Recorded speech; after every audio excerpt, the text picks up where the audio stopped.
number. You'll get on the streets. Yeah. So Then accept it.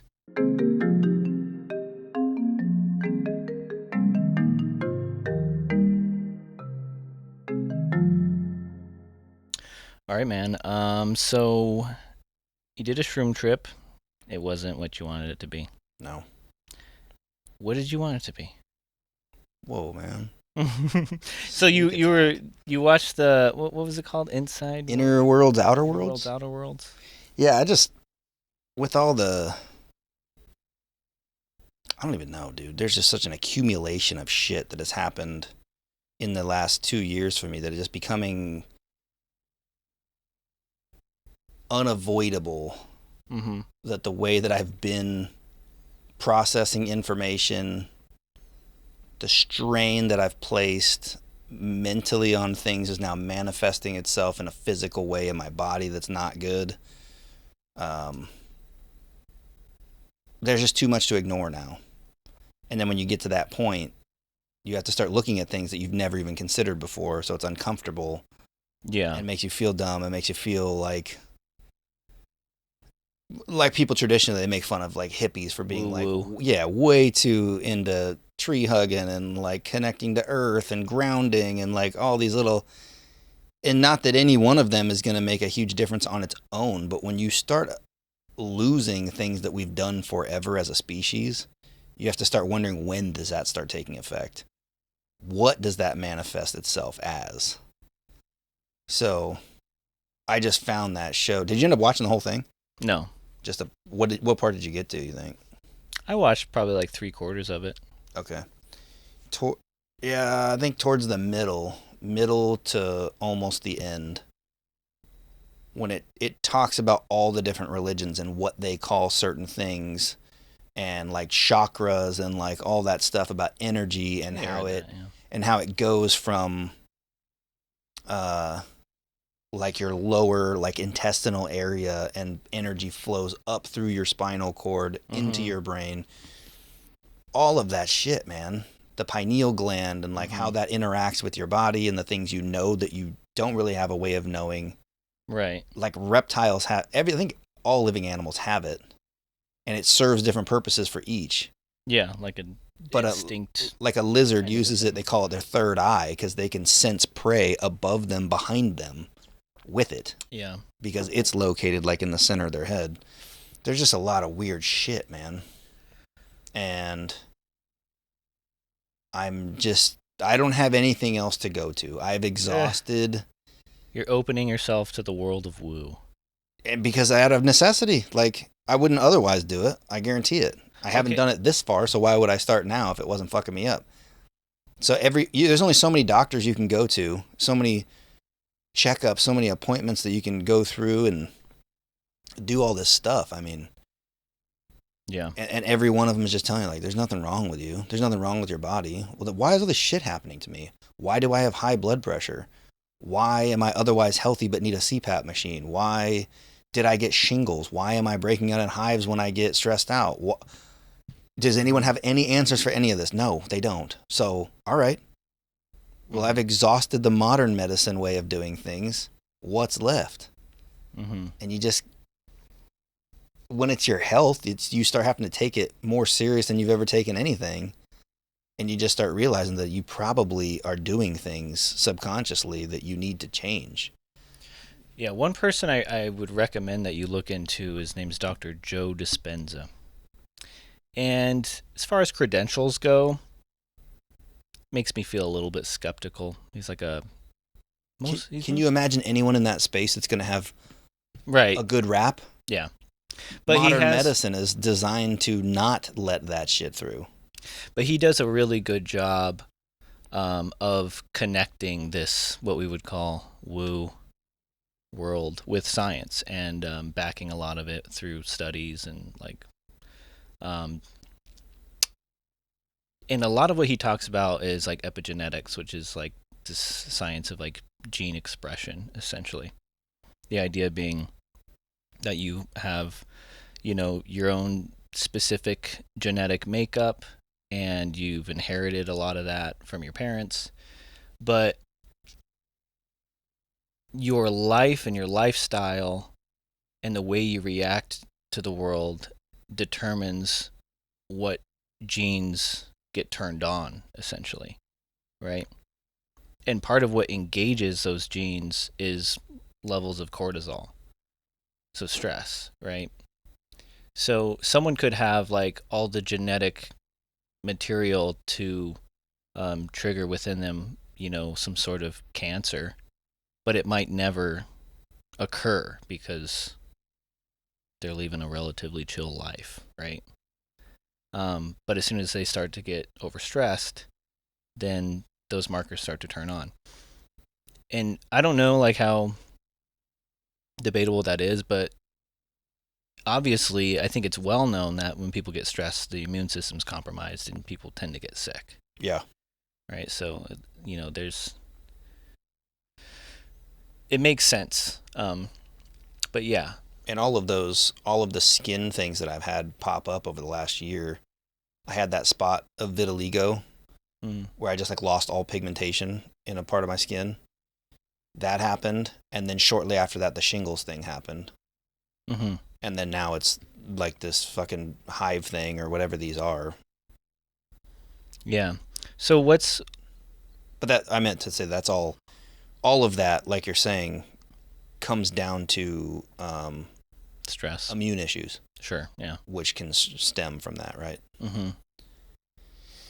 So it's just been, I just keep looking in new directions that I've never looked before. And that show caught my attention a lot because it gave a lot of great examples of things, and it gave a lot of validity to some things that I had felt but never really had the words or the reason to believe that it was what it was, and couldn't really understand it in a way that made sense because our world is so scientific that it's, if you can't validate it with science, it must be bullshit, right?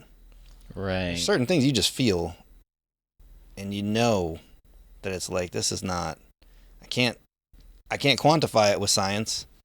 Yeah, science isn't the appropriate yardstick for everything. Right. Right. It's really useful, obviously, for lots of things, but it's, people are complex, and yeah, there's a lot of unknowns. I thought it was when we were talking on the phone the other day, and you said that you believed that all, what did you say? All the solutions to our problems are held within. We just have to kind of figure out. Is that where you were going with that? Yeah, it's just making the space, like it's developing a receptivity to it, taking the time to look for it, but yeah, I think that's what shrooms really highlights, is like, in my case, like when I've done shrooms, it's like, oh, I go in with a purpose. Here's what's bothering me. I feel like I need to know more about this, understand this deeper. And shrooms really feels like wiping a foggy mirror or cleaning the cobwebs out of the room. It's just everything becomes, you're exactly where you are, but everything becomes way more clear. Yeah.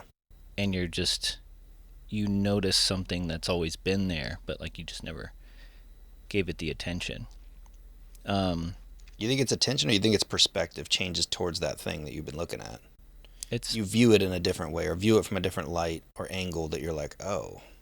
I think it's both. I think giving it your attention changes your perspective. I was going through a kick of like just trying to heal myself, and this was like a few years ago, and I was dating a Looney Tunes. And, I kept getting stuck in these situations where I'd end up with people who, like, I was so grateful that they gave me love and attention that I would just put up with anything that they did, knowing the whole time, like, I gotta get the fuck out of this, And that's what's so strange is, like, to be in the back of my mind thinking, like, I gotta find a way out of this, and, like, trying to break up with her multiple times and then chickening out, But, like, it's weird how, like, your thoughts just kind of drift around in the back of your mind, and they feel very clear. I feel like I've mentioned this before, but writing is a tool. where like once you write those thoughts out, it changes them. Like you think it's clear in your head, then you go to articulate it on paper and you're like, oh wait, actually, is that right? Like maybe that doesn't make as much sense as I thought, you know? Yeah. But part of my own way of trying to administer self-therapy was I would go for a walk in the park and I would have headphones in so that it seemed like I was having a phone conversation if anyone was walking by. But what I was doing, I was just hitting record on my voice memo and I was having a conversation with myself about like whatever was going on. Mm. And I remember one day walking through and I was dating this girl and I'm like, you know, I feel like I would feel so much better if I wasn't in this relationship with this girl. And it's the moment I said it out loud, I'm like, well, then what the hell am I doing? You know, but it didn't click until I spoke it. And then I broke up with her. You know, it was just a lot easier. So yeah, there's different levels to it, but there are things that like we know and we feel and we think that we're implementing, but we haven't brought it into action in a way that doesn't like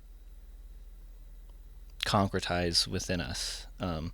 So things like that's what this is partly why therapy can be so helpful, because you're engaging in a conversation you wouldn't otherwise have, and you're saying things that have only until then been thoughts, right? Yeah. And then writing, you know, doing those kinds of things really helps to just narrow the path forward. But yeah, I think most of the difficulty we have in trying to find solutions to like our personal struggles is because of the solutions exist beneath layers of like ego and trauma and just the noise of everyday life, you know what I mean? And if you can clear that stuff away, then you can much more easily find a pathway out. Yeah. But what is it? Can you point to any one or a couple of things that are particularly feeling like burdensome in your mind? Or I think just the amount of thinking. And that was supported by that documentary, that Inner Worlds, Outer Worlds, where it talks about the more focus you put on anything, the more attention, the more energy that goes to that place, the less others is going. mm-hmm. So if you focusing back to everything is just a thought process, everything's a mind thing, everything's a let me think my way through, you know what I mean? Mm-hmm. You lose so many other things, I think. You start whittling away at how much power you're giving your body to do things that it knows how to do. An extreme example would be like just becoming so disconnected with your body because you're always in your mind, that you forget how to fucking breathe. Sure, yeah. Do you sit here and consciously think about breathing? No, it just happens. So if there are other things that happen in your body, you're not telling your heart rate what to do. It's doing it. Mm-hmm. It has an autonomous system that's always at work. Mm-hmm. But I think there are some elements to it, or ways that we interact with our physical world, that takes away from the things that it will do autonomously, or gives it stimuli to do something negative autonomously. Mm-hmm. Stress, this never made sense to me. You're just too stressed. Just got to manage your stress. What the fuck does that even mean? Everyone's stressed. Everyone has stressors. But if you are so hyperactively in your head planning things out, thinking about worst case scenario, going through all the shit you need to do for every little piece of your life, and your body never gets out of the cortisol production, the hormones that you're putting out in a stressful environment, from what I've collected, there's only two gears that your body has, and it's either fight or flight. That's one. You're either doing one of those two things, or you're in rest and repair. Mm-hmm. That's it. Like, there's two things that your body's doing. It's trying to fix itself and repair and rest. Or it's exhausting itself. Or it's worried that something's going on, and it's giving you all the tools that it thinks are helpful for the situation that you're feeding it. Mm-hmm. But all of that stems from your mind. The body has to use the brain as the perceptive tool. It wouldn't know if you were scared if you didn't think you were scared. Mm-hmm. But you don't have to think you're scared in certain situations. Mm-hmm. So it's just a very weird thing to start coming to grasp that concept that you are, the way that you're interpreting the world around you is manifesting itself physically in your body, because it's having to fire up all these systems all over the place all the time because of what you're feeding it. Yeah.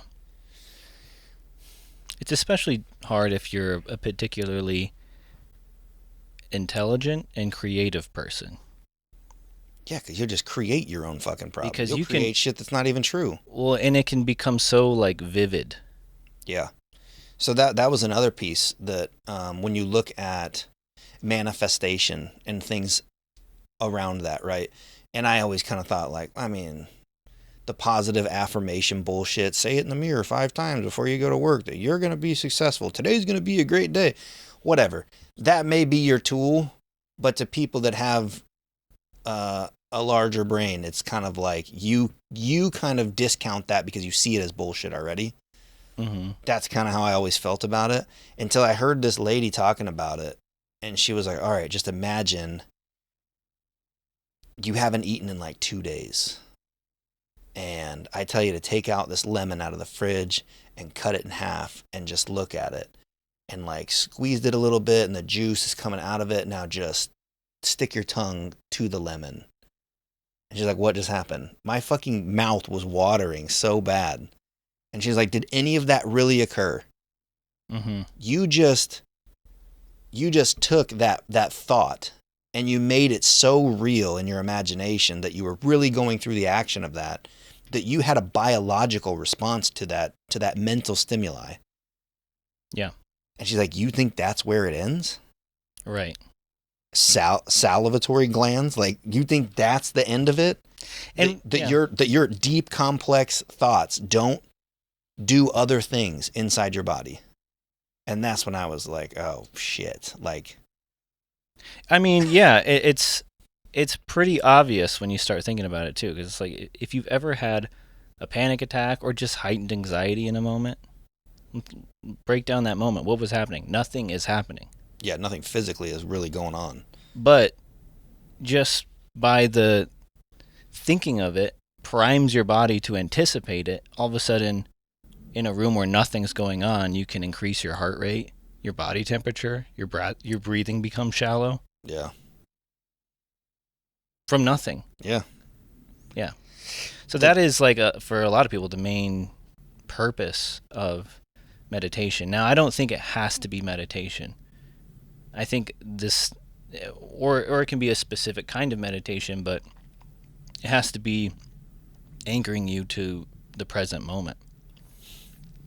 You know, and I look at it, I've obviously developed a system where I'm very good at going through things mentally. I'm very good at working through problems, figuring out things before they happen as like a protection mechanism. Like, we all have that ability. Some people rely on it harder than others, and it gets out of hand. Yeah. And you start getting into situations that I feel like I'm in now, where it's everything I think about doesn't need to go through that pipeline, through the worst case scenario. Let me plan for that. Let me plan for, dude, Yeah. I've been doing that since I was little, as long as I can remember. Same. And yeah. So I need to, there needs to be a new neural pathway that I figure out how to use. It feels like I just walked into a shed at my buddy's house. My shed, I know where all my tools are. I know where all my shit is. I know how to do it. If you were like, hey, screw these 2 screws into this board and bring it back to me. If I was at my place, I know how to do that very quickly. but we're at your house, and I don't know where any of your shit is. I don't know where the batteries are to your drill. I don't know where you keep the screws. I don't. That's how I feel right now. Mm-hmm. I'm in someone else's workshop where I know where nothing is. I know the tools exist, and I know that I probably have them at my disposal, but I don't know how to use them yet. Yeah. And that's kind of the situation I'm in now, where I'm having to start do all these weird things. And Tiffany and I actually had a conversation this morning, because this morning was the first time that I've like, I also don't like labels. I fucking hate labels, and I hate words that match up to things and give people a mental context to what you're talking about when that's not really how it feels in the moment of doing it. Sure. So I can only imagine what people feel like that in this whole hippie space of like, Yeah. shit like that, like, oh, you're a tree hugger, you're whatever. Anyways, so I came out here for the purposes of, for lack of a better word, meditation. I wanted to start my day in a quiet, no one's talking, no phone, no computer, no TV, no interruption, and just sit there for a minimum of 30 minutes just trying to focus on, if nothing else, push all the thoughts out and just focus on whatever's happening inside my body. And the same way you walked yourself through licking that lemon, Mm-hmm. some kind of positive affirmation about what's going to happen to your body. Today was the first day I did that. But because it's a new tool, and I feel weird, if you hand a kid a drill and you're like, screw that in, and then you got to watch them in that awkward, like, I don't really... and they feel embarrassed. They're like, dude, I don't know how to do this. I feel stupid. I don't know what I'm doing. That's what we feel like as adults, trying to use the new tools, trying to adopt a new program, trying to get rid of the old way that you were doing things and start a new thing. So I did that. I felt like that. And I knew I was going to feel like that. So I didn't want to tell anyone that I was coming out here to do that. So I thought Tiffany had gone in the garage to work out. I heard the garage door shut. And I was like, all right, cool. She's going to be busy for like an hour. I'm just going to sneak out and go do this thing by myself, because it's new. And I know I'm going to like not know what I'm doing. And I feel stupid doing it because it's new. And I don't know, all the doubt and all the different things. So I just tried to sneak out to do it. And she hates that, dude. Right. She fucking hates when I just like, I'm just gone. And now she feels like she has to go find me. And like, it's always this thing. And then I hate being found because I'm trying to be in my element. And like, why are you looking for me? So it's always trying been to secretly get good at something, and you don't want to be caught like stumbling through it. Yeah. So I told her that when she came in. She's like, what the hell? Like, where did you go? I'm like, right here. The lights are all dim in here. And I'm like, I'm over there. Nothing's on. Yeah. And I'm just sitting in this dark room. I just thought I'd come in here. she's like, all right. Like, is everything okay? I'm like, yeah. But you could tell there was like, I was like, she just stayed at the door. And I was like, come in here. So she like came in here, but sat in the furthest chair away from me. You could tell there was some resistance in that. Yeah. To where it had to be a conversation. Like, what's going on with you? Like, come over here, sit with me. What's the deal? And there was hesitation. So it's like... From her or from you? From her. Yeah. So you could see the resentment from me walking out. Yeah. And she didn't like it. And then she came and found me and like, what the fuck are you doing out here in the dark? Like... You're doing something different. It's freaking her out. Yeah. And I always do this, man, because my insecure mindset from childhood until late adulthood, right, is always... I don't want any, like you said, I don't want anybody to see this new thing. I want to perfect it before I tell anyone I'm even doing it. I don't know why that's a thing, but she is like the most understanding person that doesn't ever get fazed by anything, dude. That's great. Anything. Like, I'll just say she's like, why didn't you just say that? I'm like, oh, you're not going to like be weird about that? She's like, I don't give a fuck what you're doing. I just want to know where you're at. So I didn't think you just like disappeared somewhere. Shit. So I'm slowly learning that too, that like certain people, when they've proven over and over again that they're not a place that's going to take what you say and use it against you, or take what you say and make you feel weird for it. You know what I mean? And you're going to really benefit from having the support of the person you share your life with by including them in that whole journey, because then it takes off some of that, embarrassment. Yeah. And just not wanting to say something because you're worried about the response. Mm-hmm. I've lived pretty much my whole life like that.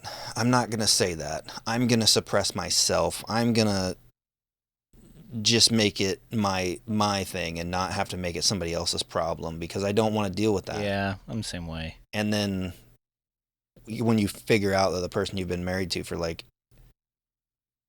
almost 18 years Yeah. is that person that you could just tell whatever and they'd be like, all right. It's so fucking weird, dude, that it's like I'm finally like 18 years. Yeah. I've been doing this thing. Yeah. Being dumb for no reason, just not telling you shit because I'm worried about what you'll say, but I made that up. Yeah, it is, and it's really like unfortunate. And I struggle with that still to this day, but a lot more when I was younger, where I just was very adamant about not making my problems the problems of other people. Without realizing that, like, sometimes when you reach out to a friend for help, and whatever it is, like, it doesn't have to be something this heavy. It can just be like my car broke down. It's really nice to, as a friend, to be called upon. Yeah. Yeah. It feels really good. It strengthens that friendship. By not doing it, you're robbing them of the satisfaction of liking to give. Yeah, and you're robbing yourself of the opportunity to add a layer of depth to that relationship. Yeah. And trust, you know, and a sense of security. Like, there's a lot that comes from that. Yeah. But, you know, it's tough. We live in a very individualistic society and world, and it's hard not to think like that. And I don't know where that started, but I mean, I'm the same exact way. Not everyone's graceful in taking that stuff, though, too. That's the problem, is men are inherently right. very much like, you fuck me once on this, like I'll open up. Yeah. And if it went bad, dude, done, door shut forever. I'm never telling you shit. Like, yeah. And you see that a lot, and it sucks when you see people in relationships that do it to each other. It's bad, dude. It's the worst, because you're just sitting there like, you see an opportunity, like, wow, he said something that made him a little bit vulnerable. I hope she does this right. And then she's like, you have feelings. You fucking like, I'm like, oh, well, that's gone. That'll never happen again. Oh, yeah. So those are rough to see and to deal with.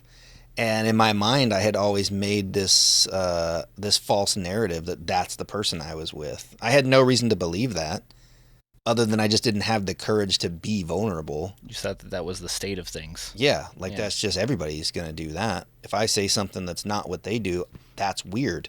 And then now I have to feel weird, and I'm already insecure about it, so that's going to fuck me up. I'm just not going to say nothing. Yeah.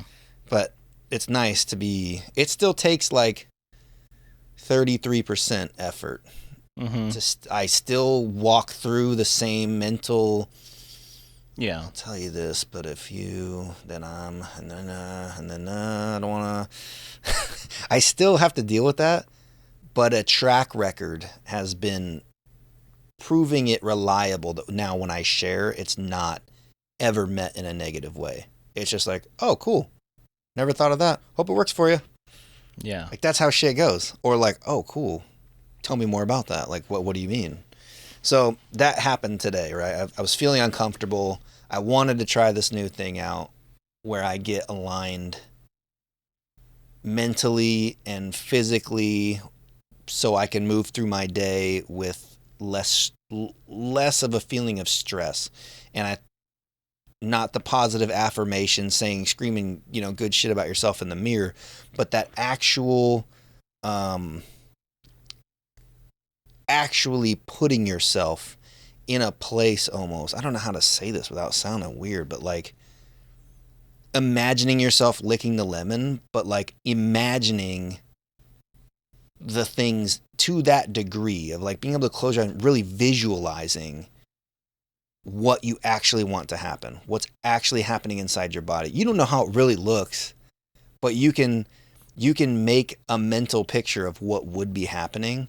And in that inner worlds, outer worlds, there's a dude who's kind of sitting like Rafiki from The Lion King always did, the cross-legged. I'm not flexible enough to do that, but you have circle hands on the knees, sitting in that pretzel style, straight up and down, perfect posture.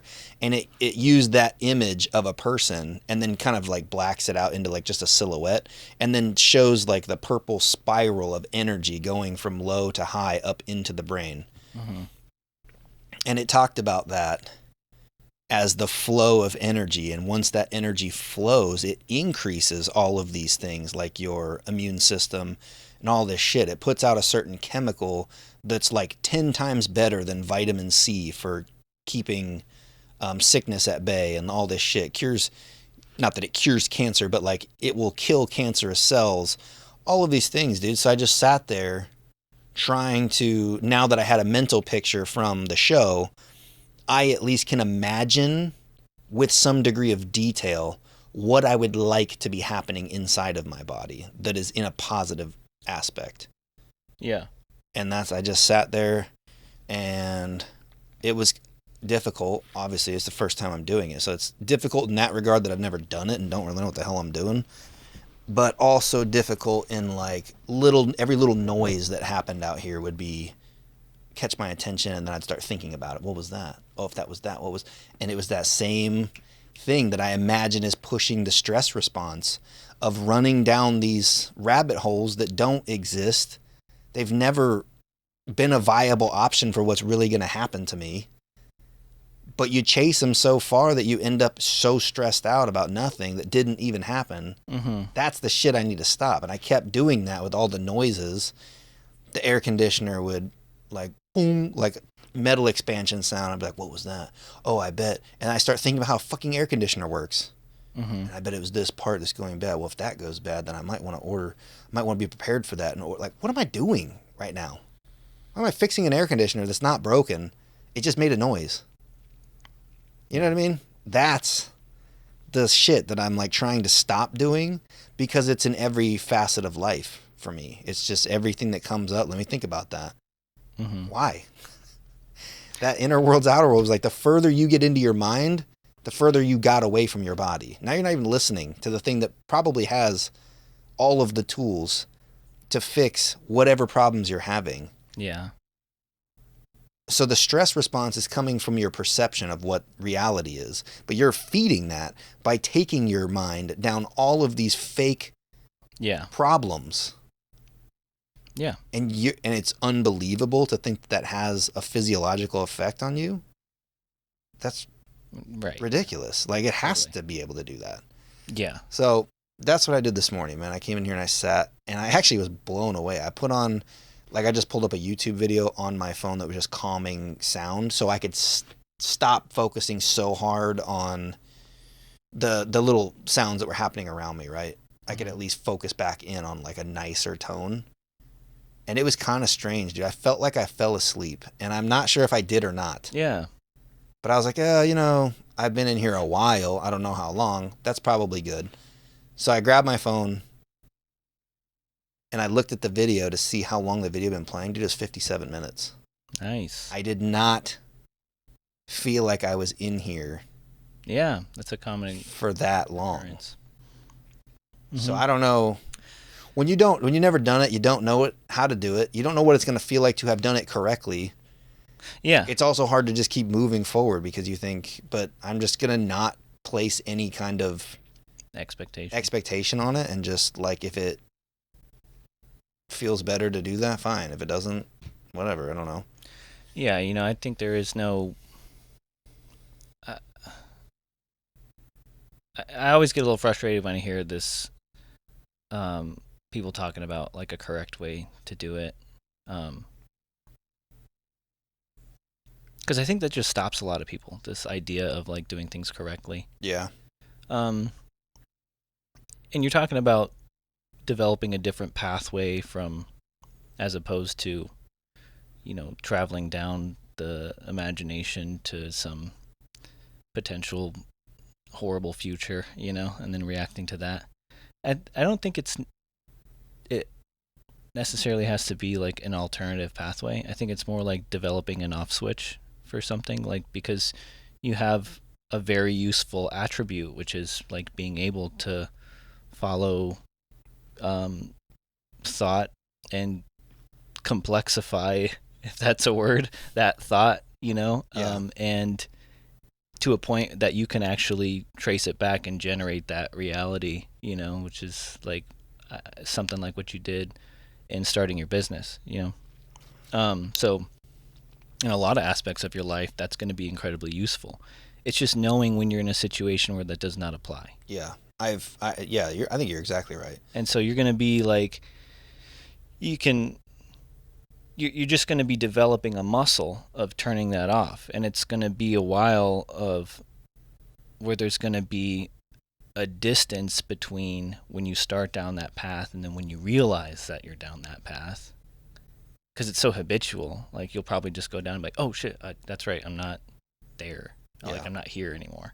And then just taking those moments, the meditation is just practicing the effort and building the muscle to flip that switch off and remember where you are and what's happening. So it's like, if you're sitting in this room, it's nice to start with the body, especially like sensations like the breath. People always go back to the breath because it's intrinsically part of the moment. It's what's happening right now. You're breathing, right? So noticing your breath is nice. If the AC's beeping, that's just part of this moment too, and that's okay. It's just like, oh. So it's just noticing like what's happening right now. It's like what's happening right now is you and I are speaking. The AC's on. It's pretty cool. I think I hear a plane flying overhead, Yeah. And all that's relevant to right now. That's interesting. It's not wrong to notice anything that's currently happening. So maybe it's just when you realize that you're going down this path of an imagined reality, just going, oh wait, that's not happening right now. What's happening right now? And every time you come back to the moment, the vast majority of the time, you realize it's kind of perfect right now. Life is perfect right now. There's nothing negative happening at all right now, It's actually, something really cool is actually happening, And a lot of times that's the case. I guess I think we do this a lot where I recently heard someone talking about how most people don't like to get triggered, right, emotionally. Right. They try to suppress the emotional state of being triggered. But I heard somebody recently shape it as like, these are built-in alarm clocks for you. Yeah. Like the world has built in all of the things to tell you this is an area that needs improvement. Yeah. Everyone looks at them as, this is horrible, this is shitty, that made me feel so bad, I'd never want to do that again. Mm-hmm. Instead of, oh, thank you for exposing the next thing that I could potentially work on, so this is no longer a big deal to me. Right. That's a whole new way to shape things, and it kind of just clued in for me in that same way. I was hearing these noises, I was hearing this thing, so I try to bleed it out. I try to drown it out with something else. I'll put the phone on that has noise on it that makes it easier to focus on something that's not pulling my attention. Mm-hmm. Well, if the whole basis of this action of sitting here and trying to be present is to develop that muscle, like you're saying, of not being pulled in a direction, wouldn't you want more reps of something trying to pull you so you could exercise it more in 1 hour of not subsiding to that? Yeah, and you don't really want to be feel like it is a requirement for you to be in a quiet, empty space. Like, you could have Tiffany in the room. Yeah. And in that moment, just be like, this is what's happening. Just tell yourself what's happening. Yeah. You can even invite her to be in that moment with you. Like, just describe to her what's happening, just to kind of bring her back into reality. But yeah, what you're saying about like the triggers and the anxiety, it is the same. Like if you got a cut on your body and you would feel pain, and the pain is there to draw your attention to something that needs your attention. You have a cut. What are you going to do? You're going to like clean it up and patch yourself up and do what's necessary to heal. Right. So anxiety it's the metaphysical version of physical pain. It's just, oh, you're having this reaction because it's calling to your attention. Something is calling for your attention. It's asking you to address something very specific. So then your job is to just begin to do what's necessary to heal that wound. I hate that, like, all these conversations, they have these little morsels in them that are like, they cue into my brain like, oh, damn, I feel completely different about this now. Mm-hmm. But it's so fleeting, dude. It's gone in 5 seconds. Yeah, that's okay. That's horrible. No, that's okay. You don't even know how many things I have that come up like that where I'm like, wow. Well, likewise. Nice. If I just think about it like that, I feel way better about this. And then 2 seconds later, I'm like, back to the negative. Mm-hmm. God damn, it is like strong. Well, it's a habit. Hard to get out of. And it's also an ingrained neural pathway. Right. Your brain now has a carved out path it's ready to go down the most used path. So you have to. Did I tell you that exert analogy? Control over it. So, a dude, I think he's a psychologist, and they were talking about psychedelics, and he was like, he related it to like, all right, you're gonna go sledding, right? Yeah.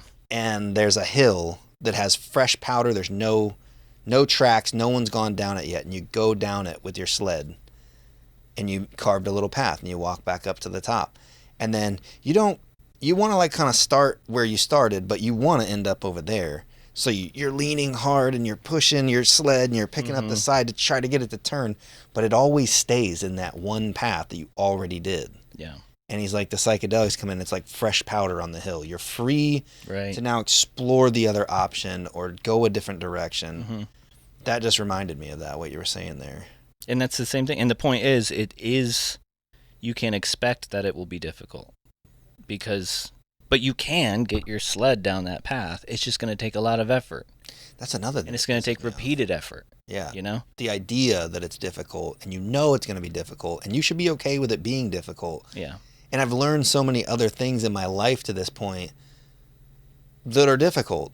Right. And then once you've figured out, you've worked through the difficulty and you've gotten to a good place with it, or you've, become way better at doing whatever this thing is. And then you see someone just starting. Mm-hmm. And it's only then that you look back at like, damn, dude, they're going to be having a hell of a time with this. But you're so interested to tell them, yeah, hey, just stick with it. I promise. You know what I mean? Yeah. When it's something you've already done. And then you get into something you haven't done yet. And it's like you completely forgot that whole thing. Yeah. Me telling my kids that working out and getting in the gym is just consistency. And yeah, it's difficult, but it gets better. And then it'll... Yeah. And then I get into my new gym, my new arena of things to start doing. And I'm like, God damn, this is annoying. Why does it take so long? An hour a day? Yeah. What are we doing? Why does it have to... And I sit there, I'm like, well, dude, you're a fucking hypocrite. You tell all these people you don't even want the quick route because by the time you get to where you're going, you'll be so thankful for all the things you've learned along the way. Mm-hmm. And I'm sitting here like, yeah, there's got to be a faster way. Where's the pill I can take to just be better? Like, God damn, dude. Well, it's nice, and it's, it's easy when we go down a path that, like, inherently grabs our attention. Like, it's easy for our attention to be interested in that path, right? Maybe... Of easy? Not of easy, but not like the task itself is easy, but maybe I imagine fitness for you is something that was easy for you to be attentive to. Like maybe you had a natural curiosity about it, some natural interest in it, something that already like your brain operates in a way that is able to see and calculate how the compound of your effort results in a certain thing and wanting to see what it's like to travel down that path. Like there's all sorts of things that make that run in sync with the way your attention already operates that makes that specific task easy for you. Or it doesn't have to be that, but there's things like that, right? And then other things are like trying to swim upstream, because it's not naturally like it doesn't naturally lend itself to the type of attention that you have. Yeah. I think that brought up another way to think about it for me. all the physical stuff that I've done, like all of the physical training, has all been motivated by um, a need to want to feel better about myself, a need to look better, be better, because I always thought that I wasn't. You know what I mean? So that always came naturally because it seemed like the progression was there. And it was all pushing from this insecurity point of me, pushing me in a direction. So when I find things that I like have no desire, Yeah. that's when it becomes difficult, but I need to find something to attach it to that's going to drive it. Yeah, and it's a few extra layers of difficult doing like internal work, because with like physical exercise, you do get a certain sense of validation as you see results. You go, oh, look, what I did equated to something that I can see. And this work is never going to be seen. In fact, this work is going to add complexity and turmoil to your life. Right. It has a negative for a while. loop. Yeah, like there's this, like any dramatic change a person goes through, there's going to be a period of transformation. It's like when a forest burns down, and for a while it's just a pile of ash. But that ash like enriches the soil with like nitrogen, and then it grows exponentially, right? Given some time. But until that like mass blossoming occurs, there's just a period of, you just have to accept the emptiness that gets created, the loss that you have to suffer through, and have faith that it's leading somewhere better. Yeah. Yeah, something that caught me a day or so ago is the hardest part about change. When you're changing anything about yourself, you're making a new self. Mm-hmm. Well, the egoic mind, the whole process of your ego is to not allow you to be hurt. Right. Purely for survival, if you boiled it down, right? Whether that be social survival or physical survival, there's a lot of different metrics to it. But at the end of the day, the ego is there to protect you from some kind of physical loss or mental loss on your behalf. And it's interesting because they were talking about, to create the new you, you have to kill the old you. Yeah. You have to die that at many points in your life. Be comfortable. It's never going to be comfortable. But also, what tool do you have to kill your old self? Sure. How do you kill your old self? Yeah. You know what I mean? Nobody ever talked about the tool to do that. There's no laid out path for like, you ready to transcend to the next level of you? You're going to need to do this. Mm-hmm. That's the hardest part, is like, there's no blueprint for this shit for anybody that transfers to anyone else. It's just you figuring it out. You have to find it. And it is your path, like, and it's going to be different than yours. That's kind of what makes it work, is the fact that it's yours. Yeah. Hold on, I gotta pee. I love the coffee, but it runs right through you.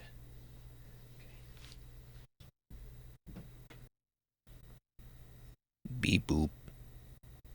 Bop.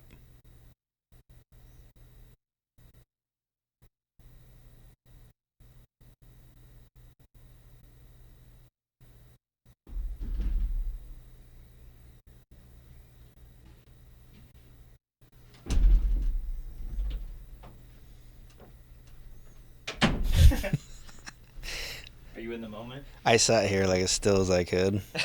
So when you go to edit it, you think that like it's paused or something, and I'm just sitting here like this. They're like, why didn't they edit? I'm gonna leave it in too, just with like a slow zoom in on your face or something. So one thing that, I was very, without realizing it, privileged in this territory, because I was trying to be a musician. And one thing that I did was I went by a different name. Have you ever worn a mask, like when you were young, like for Halloween, and then realized that while you were wearing that mask, you had like this little bump of confidence? Maybe you would do something. No, you but we wouldn't just do talked without about it with the EDM show. How I said I'd put the fucking glasses on. Right. And it seemed like no one was around me anymore. And I could be me again. Right. So I started going by, my name's Jeremy. I started going by Jeremiah, like as a performer. At first it was just like a placeholder performer name, you know.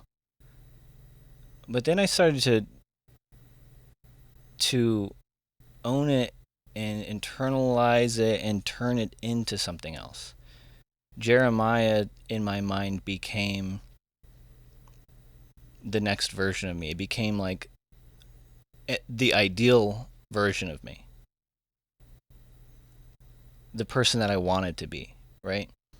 And so when I would introduce myself as Jeremiah in a musical context, I would feel a little closer to that version of myself because they didn't know my real name. It was kind of like wearing a mask, right? Okay.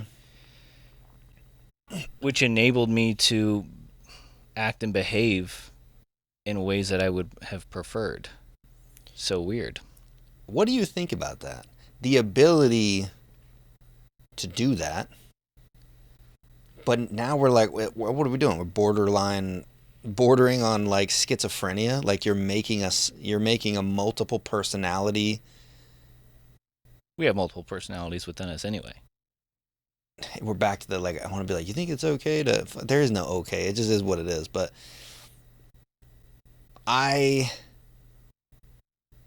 maybe that's what I'm feeling. It's like a fake it how till I you say make that, it yeah. concept.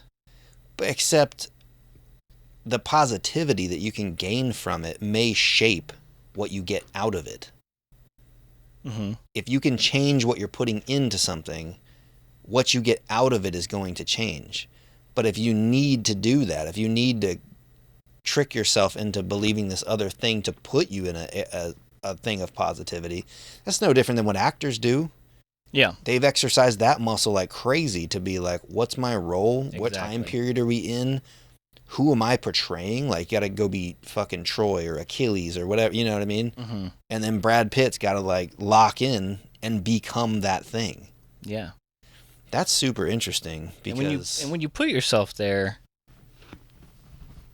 you unlock all these different pathways that you didn't even realize were available to you. You know, because now you're trying to embody something else. You're like, here's what I would do, but what would this person do? What would you say keeps you from doing that on a permanent basis? How do you mean? If you're like, this is not the life I want, I'm going to start... Oh, right, adopting a new persona. A lot of people talk about doing it, and they talk about... that's where you start getting into manifestation, right? Like, what do I want? What would the person who's living the life that I want... Mm-hmm. What would they be doing in this situation? How do they interact? And you start doing that. Yeah. To bring about the situation in which you wanted to be in. Mm-hmm. What do you think about that? Do you think that's true? Do you think interacting with the world around you in a way that you're already where you want to be will put you where you want to be quicker? Yes. And it's a matter of attention. Like,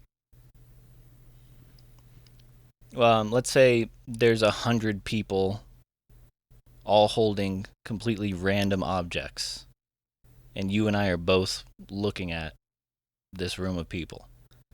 And one of those people is holding a guitar, and another one of those people is holding a solar panel. Which one are you going to notice first? You're going to notice the objects that relate to you first because they're familiar, mm-hmm. right? When you point yourself in a direction, attempting this manifestation, you're priming your attention to notice things in in the world where you're going that are related. So the pathway was always there, but now that it's a part of your attention, you're primed to notice it. Right? And then so you'll go through your days and through your life, all of a sudden you're noticing different things that are pulling you closer and closer to that path. It's always there. But it's just a matter of whether or not you've allowed your attention to pick up on it. Fuck. Why does that seem like the cheat code to fucking getting where you want to get? Right? Well, it is, but, you know, I think for most people, myself included in lots of ways, like, that's just step one. Like, you prime yourself for the path, then you see the path. But then the next thing you have is anxiety over doing something different. Maybe you have, like, whatever, like, trauma is now, like, there's going to be things that are still going to, like, try to bump you away from that. And then you got to, like, follow through. Are you saying your own subconscious things that are going to try to limit you because that's uncomfortable? Yeah. Yeah. I mean, yeah, you break routine, it's going to be uncomfortable. I also think there's a huge element of being social creatures that we don't, like, sometimes we have to abandon. If you're killing your old self and everybody knows you for your old self, it gets very difficult to get people to recognize you for your new self. That's uncomfortable to other people, and that's why they do that. Yeah, and like, if I've based my reality on knowing how you might respond to something, and then you completely start responding differently, you've changed my reality, not just your own. What? So that's weird, right, to other people, and that's when you start getting like, dude, you've changed. What's going on with you? Why aren't you? You know what I mean? Yeah. As soon as you start to drift away, people are going to try to pull you back because they don't like the or us as people, we get comfortable in our relationships when we start to feel a sense of predictability in the people that we're related to. When they become unpredictable, we're like, whoa, what the fuck's going on? Start doing something different. You're like, whoa, hey. Yeah, I've been listening to a lot about... They're fucking changing, dude. I don't know what's wrong with them, but they're going through some shit. I've been listening to a lot of stuff about that same kind of thing, about change and how we respond to that, where we are uncomfortable when we're not in control of our reality, things that are happening around us. Just like you're saying, when things are unpredictable, you are not in a state of comfort, and we're always seeking comfort. So as soon as something becomes unpredictable, what do you try to do? You try to control it. You try to make it predictable. Yeah. And that doesn't stop at physical things around you. That doesn't stop anywhere. And this lady was talking about it, and she's saying that that's why people try to control other people. You're making them uncomfortable. You're making them... Yeah. You're giving them anxiety because they don't know what's going to happen and what's going to go on. So they start telling you what to do. Hey, stop doing that. Quit messing with those. You know what I mean? Mm-hmm. Because it becomes a thing that makes them uncomfortable because they can't control your actions, but they try to. Mm-hmm. And that was another noticing point in the last week or so that we had seen that and talked about it, me and Tiffany, and started realizing how many things we try to control that aren't our fucking problem. Yeah, and part of it too, it in one sense, it's like, you want to control the predictability of another person, but you also want to validate your worldview. You know, what if you have a worldview that you think is correct and you're attempting to follow it, and then somebody has a different view that's working better for them? But then that's gonna mean that something about your view is wrong. Yeah. Well, fuck that. Why? Right? now it's like... That's a thing that I don't have a problem with. Good for you. These days. Yeah, that's healthy. I am always looking for the next thing. Yeah. In a way that's like I'm welcoming these different perspectives. But now that we're talking about how people could feel uncomfortable in an unpredictable situation, I see why that's a scary thing to do. Is to allow someone else, because when you're in that immature phase of your life and somebody brings up a different thing, you're like, no, that's stupid. Why are you doing that? Mm-hmm. You want to fight it. You want to push it away. Mm-hmm. And the people that I talk about this stuff now is that's like my number one thing. If I had to boil it down to doing one thing to allow you to keep moving forward, it's searching for the truth. Mm-hmm. That's it. Everybody will say that they're looking for the truth. Everybody says that. Yeah. Until it's a really uncomfortable one, or until it's one that doesn't match up with what you thought was true. And then that's where it has to come in, where you're like, well, that's not what I thought, but like, let me hear what you got for that. Yeah. And then I'll show you mine, and we're going to figure out like which one is real and which one's fucked up or which one's not the right way. Yeah. But fuck, dude, I would say, what percentage of people you think want to have that conversation and really search for the truth, not their truth? Oh yeah, like almost nobody. Almost nobody, because that type of truth seeking. This is again why it's like it's actually beneficial to be an artist and to get closer to the truth. You produce better art, but when you're the shift leader at Dunkin' Donuts and you're trying to get closer to the truth, you're going to find yourself in a situation where, like, fuck, I got to quit. Yeah. I got to do something drastically different. You know, I got to change my behavior. Like, it adds so much complexity when you decide, if you're going to decide to become beholden to the truths that you uncover. You know, all of a sudden, you have to make decisions that you don't really know where they're going to go. And you do know that they're going to throw your life into turmoil. But because it's true, you got to do it, you know? It's just crazy. I think Kanye West said it on Joe Rogan's podcast. I think he said, I think Joe Rogan, somebody asked him, an interviewer asked him, why does everybody think you're crazy, man? And he's like, when I'm the only one speaking truth in a world full of lies, that shit looks crazy. That is true. It's just a contrast thing. Absolutely. Everything is believed to be this way, and you say it this way. Whoa, whoa, whoa. Mm-hmm. You look like a fucking nut job. Yeah. Yeah. How did we get this far out of reality, though? How did we get this far into hide everything? Because of civility, dude. We got to get along. And so, like, we become a polite society. Ugh. Politically correct. Polite, you know, we society.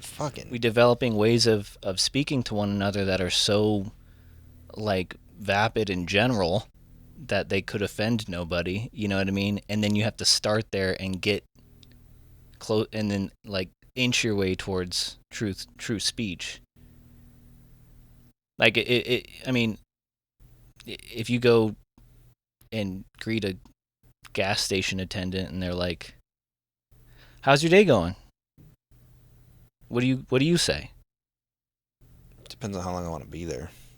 Depends on probably a myriad of factors that come into like how I'm observing them. If I think they'll be what they're wearing, if they're wearing shit that's like. But that's a really good point. That would make them more like receptive to what I had to say that maybe a little deeper than normal. I'll make those choices on the spot. The first thing you said is huge. Depends how long I want to be there. Yeah. Now, we are influenced by every environment that we find ourselves in, right? And right now, like, we're in a room alone together with microphones in our face.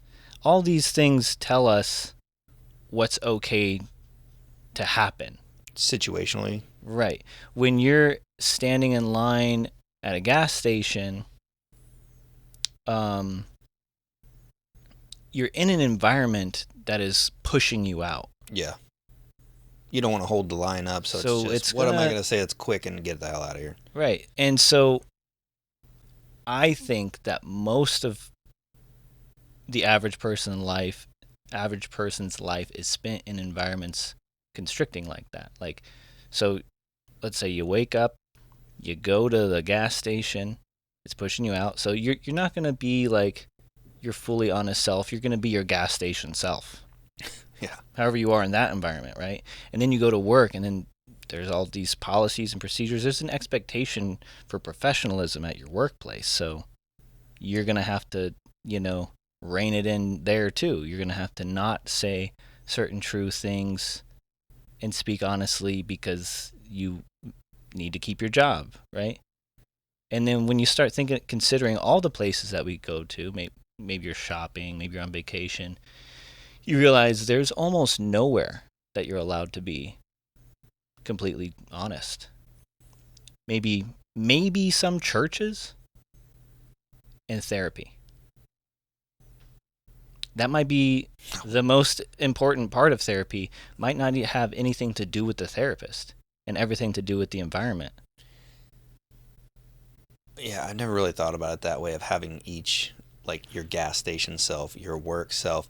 But that is a feeling that I've had for a long time, and I've tried to explain it to Tiffany, how it gets suffocating to not be you. Oh, yeah. But then eventually you just learn to not be you, which is a strange ass thing to do. Yeah. And when I talk about going back to work, or I talk about doing these things and then realize there's an immediate constraint to you. Mm-hmm.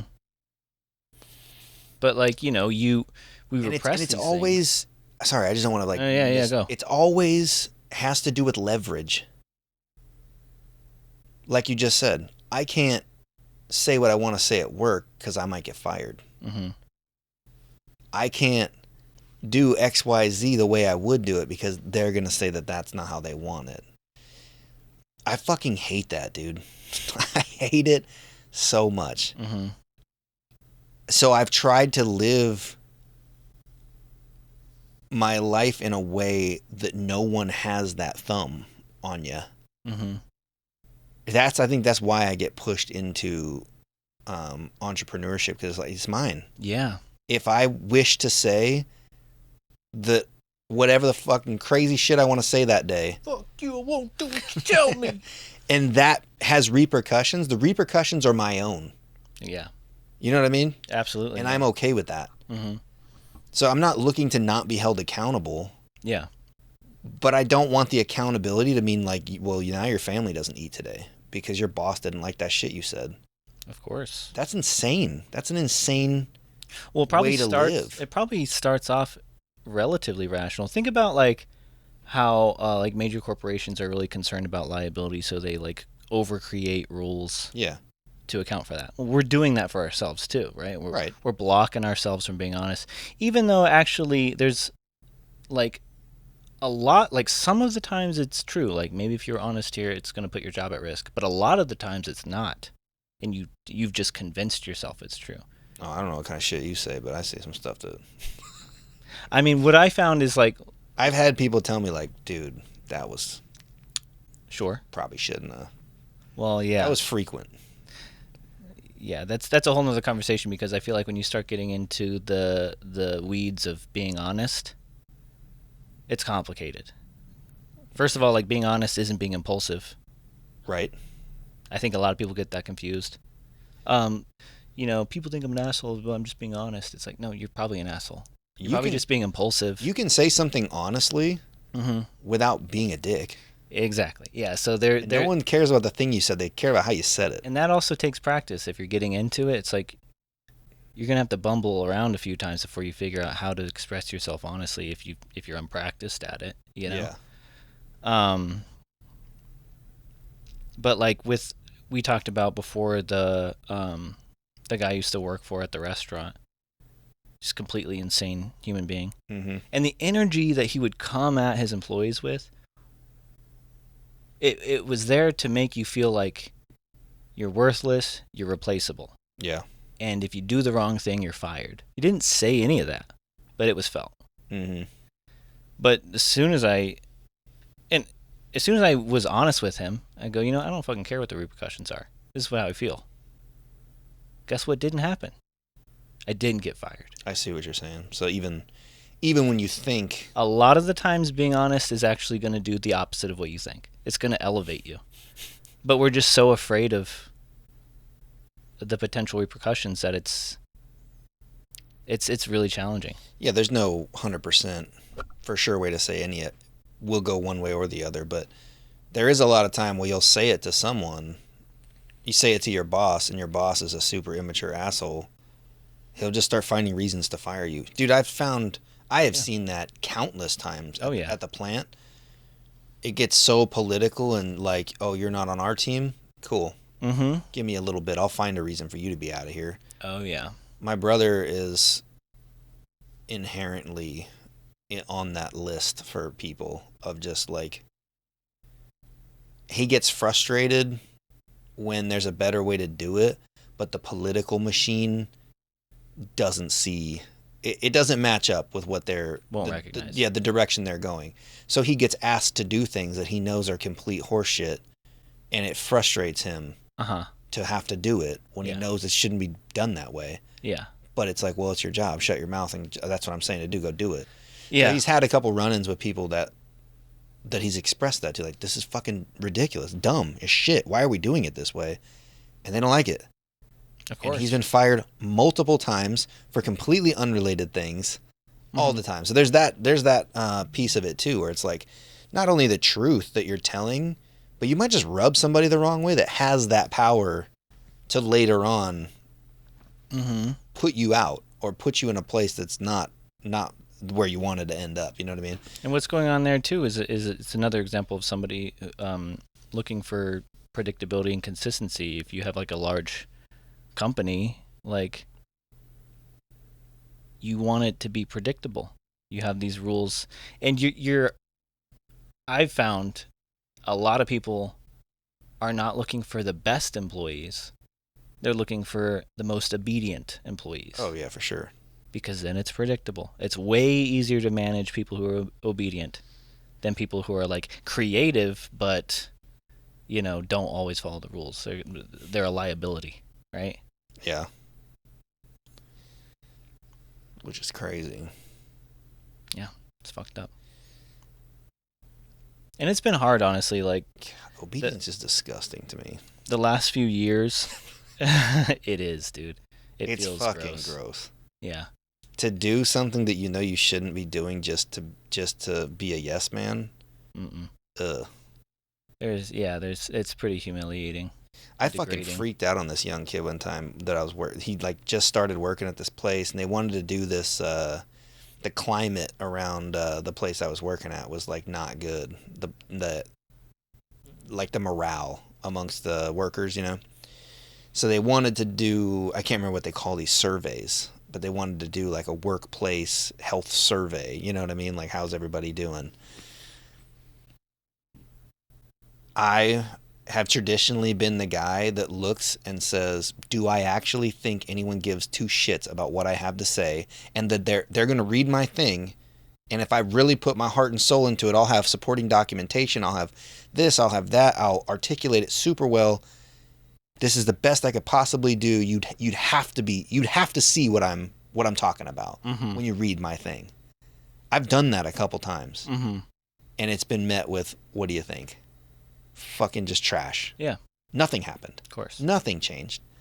So as soon as I felt that a few times and was like, dude, I put a lot of effort into that, and I showed you every which way. I even gave you how it would be. You didn't have to come up with the solution. I gave you that too, Like, just, you have the power to institute this. Everyone feels like this would be better. Just do it. And you don't do it, I'm gone. I'm done forever, dude. I will never do that again. So they passed out these surveys, and I just straight up asked, like, is this required? Like, is this an aspect that I have to do to, like, maintain my job? Is this a condition of employment or no? Right. And they're like, no, but we really like, okay, thanks. And I just handed it back to him. Yeah. Just, what do you mean? I'm not interested, because no matter how good I do and how awesome I show you where all the pitfalls are here, you're not going to fix any of them. And I fucking know that already. So don't waste my time. Yeah. And I just handed it back. Pissed. It's just here's the feeling that your input matters. Yeah. So I've always been the guy who's like, if it's not required, I'm not doing it, period. I don't care how you run your gigantic operation here. I just want my paycheck, and you pay me to work on shit, I'll go work on it. But the extracurricular, dude, people at the fucking power plant, that becomes their life because they work there so much and they spend so much time there. And it's like, you guys got to open your fucking eyes. They don't care about you. If you died in a car accident tomorrow, they'd have your job posted tomorrow. They don't care, and it doesn't matter. Yeah. But then I saw this fucking young kid, bringing his thing up there, his survey was filled out, and he was in hot water with like the plant manager or some shit. I caught him sleeping, something where he was like, he was already kind of in up. A lot of that Shit's happens Creek, at the plant, dude. I hear. a lot of nappers. Yeah. So he was kind of already like not good with this guy that had the power to shit can him. And I remember being up there like getting something off the printer or something, and the manager guy's office is like right there. It's like a wall of windows, and every 10 feet's a doorway into a new office, but the whole thing is a window. Mm-hmm. So he could see out where we were. And the bin to turn in the surveys was right next to the printer that I was at. So this dude walks in, and he's like carrying the thing, like looking, and realizes the guy that he's trying to show that he's doing something for the plant is not in his office. And he's like, he puts it down, and he walks back. I'm like, what are you doing right now? Mm-hmm. And he's like, well, I got to turn in my surveys. Like, they go there. And he's like, whoa. Wanted to be seen. Yeah, I wanted it to be seen, that I'm, trying. And I just fucking looked at him, and I'm like, you are fucking disgusting, dude. Mm-hmm. That is the grossest shit. Yeah. Look at me do such a great job. Mm-hmm. Ew. God, I fucking ripped him a new one, dude. I just couldn't even believe it. That was the fucking most disingenuous bullshit I had ever experienced. And it wasn't so much that I caught him doing it. That would have been one thing, and I wouldn't have said shit. If I would have asked him, he'd be like, oh, I forgot something, and just left. I'm like, all right, whatever. I would know what he was doing because I had all that background information already. But I wouldn't have cared. Yeah. I never in a million years, as the guy that was insecure, but I'll never show it. I'll never say it. I'll never show anyone that I have that. As that guy growing up, I could never even imagine or fathom a place, a reality where I would tell someone that. I know, right? He's not in his office, so I'm going to wait for a good time where I can show him I'm doing a good job. Dude, I could never tell someone that. So when he said it and owned that, like, I know I'm a fucking piece of shit. I know I should have got fired, but I'm grateful I didn't, so I'm going to show this guy that I'm on a new page. Oh my God, that was a conscious thought. And then you went through with it, and then you weren't even embarrassed to tell people about it. Yeah. That one fucked me up, dude. That is rough. It's another one of those things that's like once you've kind of overcome that, it becomes glaring. What? In other people. Like, for me, as I'm relating to that, like, it reminds me of, like, the manager walking in, everybody fucking gets to work. Oh, yeah. Because eyes are on them. Yeah. But... Are you the guy that just stays sitting on their phone and greets them as they walk in? Hey, Mark. No, dude, I'm working. And if I'm not doing anything, it's because there's nothing to do. I'm not going to fucking fake it. Yeah, but a lot of times that's still not acceptable. The Navy, I don't care. Dude, the Navy was like that bad. I would get kicked out. That's what I'm saying. Are you the guy that's like, hey, if there's nothing to do, there's nothing to do. Why are you mad at me? Yeah, find something for me to do. If you can, I will yield and do it, Yeah. But, like, it's been really hard for me to create the change that I want in my life, throughout my life. It's hard for anybody, but, like, I've noticed that I have to reshape the way that I think about it in order to get myself to do it, right? Like, so in this situation, I was always like a shitty worker. Like, I would not do anything beyond what was absolutely necessary of me. Because, like, why? But then I realized that, hey, one area in which I am lacking is I don't have a whole ton of self-respect. And that actually causes me a lot of problems. And I should try to cultivate that self-respect, right? And now that that's the goal, that's the path, the attention starts to notice the pathways forward. And one of those areas was work. Like, and then I'm asking myself, and we've talked about this a few times, but I'm asking myself, like, am I a hard worker? Can I say that? Probably not. Because if there's something that, like, I should do, but, like, I know I could get away with not doing it, I'm not going to do it. I'm like, and that's got to change. And it's not to be impressive to my employer. It's so that I get to say that I'm a hard worker and believe it when I say it. Yeah. You know? I get to have a sense of respect for myself and what I do in the world. And what else? All we have in our life is our actions in the world. What am I doing then? If you can stack it all up, what have I contributed positively to this world? Not a whole lot. But if I just try, it accumulates, and I can at least look on my life and feel like whatever other people's opinions are about what it was I did, I know that I did the best that I was capable of, and that the result was not negative. I contributed something, right? So I had to pool all this stuff together to become a hard worker. And then what resulted from that was freedom.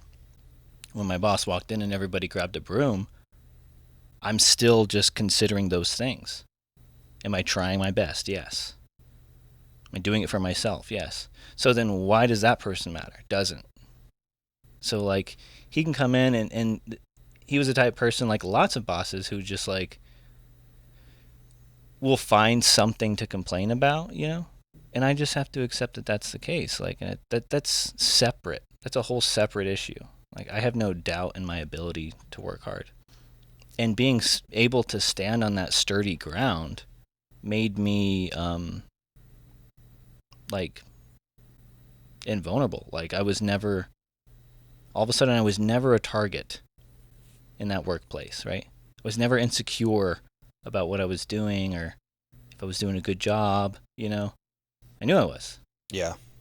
Right? But in every area of my life where I want to seek growth, the thing that's stopping me is I haven't yet figured out how to frame it in a way that generates the type of motivation I need. You know? I know exactly what you're talking about. Yeah. I do the same things. Mm-hmm. And struggle with the same way, because I think that's another muscle to be exercised, right? Yeah. And that's more or less back to all my health shit that I'm trying to figure out and deal with now. That's more or less what's happening there. Is I've been doing it the way I've been doing it. Mm-hmm. And that's autonomous now. I will just do what I normally do. But if I'm identifying that that's no longer serving me in the best capacity, I have to start changing the way that I think about the ways that I should do them, that I'm not doing them. Mm-hmm. Because right now I don't think of them as I really need to do that. I might notice it. I might think that once, that's probably where I need to go. But that whole probably... that's the doubt right there. Yeah. That's the piece that you have to eliminate. Mm-hmm. And I hear what you're saying. To get the motivation to start going after the new thing, mm-hmm. you have to reframe it somehow. You have to find a way to make it important to you. Right. So fitness is one. I would because I got a peek into it with the first time I did shrooms, where I was thinking of my physical being. And I'm on shrooms. I'm thinking of my body as something that is a gift, and it's also a rental. It's not mine, Why is that? I don't know. That's just what came out of the shroom experience. I just felt this is the vessel of my experience. It is my most precious thing. Should I? And if it were a pet, would I really feed it for lunch a 3 sleeves of Oreos? That seems kind of fucked up, But it started to reshape the value that I put on my body. And when I think about having a good physique, it's just not a huge motivator for me. I need exercise to be valuable as an act, equally as valuable every time I do it, and completely detached from whatever it results in. I need to think of it as in terms of this is just me taking care of my body, and And I also feel like I have to let my body know, hey, I'm using this. Don't go shitting out on me. I'm using it. Because Yeah. I feel like if I don't use it, it's gonna be like, hey, you're not using this. Oh, fucking. Well, I mean, it will. Yeah, exactly. You know, when I went into the hospital for my stomach thing, a year leading up to that, I thought multiple times a day, almost every day, almost as soon as I woke up, God, I wish I was dead. Just like, I didn't necessarily feel, I wouldn't say that I felt suicidal, but I just wanted it to fucking be over. Like, everything I was feeling. And I feel like my body was like, oh shit, like, we don't want to be here. Like, we don't need to try as hard to like keep working. We need to keep everything functioning top notch because this guy's not really caring about it, you know? Yeah. Then I got super fucking sick, you know? That's just how it is. I feel like, and truly, like, it's all one thing, you know? But it's hard not to separate it, like, mind and body. And it does feel like there's a little person inside of me that's completely blind to the world and only gets, like, information on a notepad. Like you start to get anxious. It's like, oh fuck, we're anxious. Something's happening out there. We need to react, you know? Yeah. But like, it doesn't understand that like nothing's happening.